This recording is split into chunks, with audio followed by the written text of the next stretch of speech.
Gandang araw mga kalaag. Tayo ngayon ay nasa bahay. Nahihirapan tayo na gumagawa ng content, no? Kasi iwan ko basta mahihirap talaga magkuha ng content, no? Ito ang pinaka-challenge sa ating mga content creator.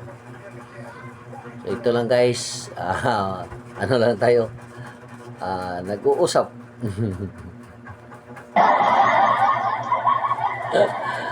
Kasi wala tayong magagawa na content, no? Dito sa amin lang guys, malakas talaga ang ulan. Oh. May mga bata dito na hindi naliligo palagi, pero pag umulan palaging naliligo.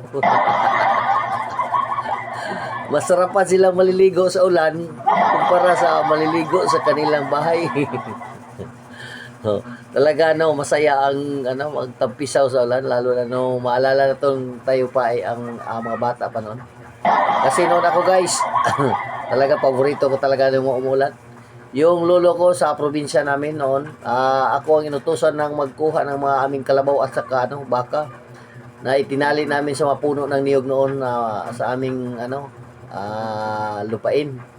So pagtapos lolo, pag malakas ng ulan, puntahan mo yun, dalhin mo dito sa atin yung mga kalabaw at baka. Kasi masipag talaga ako pag ulan. Pero pagdating ng guys, pag may thunder o kidlat, dadapa talaga ako diyan sa sa may palayan. Takot na takot ako kasi nakikita ko talaga yung may kubo doon sa amin na tinamaan na nasusunog talaga at parang may mga bakas ng ngipin na sabi nila may ngipin daw ang ngipin na Tagalog. So ngayon ganyan talaga guys, sa probinsya namin noon, no? Pag umuulan, matutuwa talaga ako, lalo na may bagyo. Kasi yung bahay namin noon, ang bahay ng aking lula ay malaki yun. 8 ang kanyang anak, so kami mga apo, ilan kami. So may mga uncle naman ako talaga na may malaki ring bahay. So pero ang mga kapitbahay ng iba, pumunta diyan. So isang gabi, nangyari yun, mga bandang alas 3 na ng umaga. Nandyan kami sa may sala kusina. Nandyan ang mga kapitbahay namin, marami kami mga bata, natutuwa talaga ako. Bumabango na yung mga matatanda, nagtatabako na, nanigarilyo. Pagkatapos nagkukwentuhan kasi medyo humupa na ang bagyo noon. So may isang bata diyan na kaibigan ko bumangon at sabi sa kanyang ama na, "Papa, umihi ako." So sabi ng kanyang ama noon, may malaki doon tawag sa amin balde. Doon umihi ang bata, yung kaibigan ko, mga noong panahon yun ay mga 8 years old kasi grade 3 kami. Grade 2 ba. So nadapa yun guys at ang ihi doon na naipon, kalahati ng balde. Talagang umagos doon sa flooring, nandiyan natutulog pang iba.